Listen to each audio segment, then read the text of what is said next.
Catherine Bernardo update. Sa post ng Colgate para kay Catherine.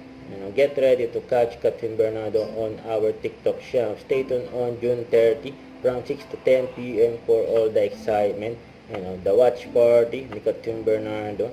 Magla-live pa nga yung Colgate sa Facebook page mamayang 8:30 for watch party ni Catherine.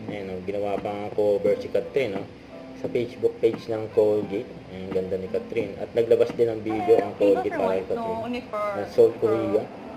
Get an extra boost of confidence with Colgate Fresh Confidence. Now with 10 times longer lasting cooling. 안녕하세요. Can I join you? Let your fresh confidence surprise you. Table for one? No, only for...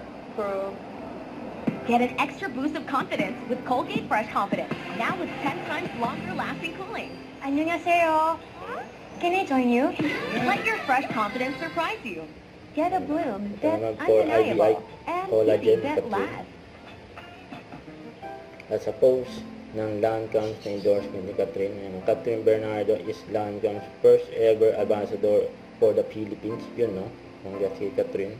Huwag kalimutan mag-subscribe, click ang notification bell for more update. Ito po ang Richard the Action Vlog. Bye guys, thank you for watching.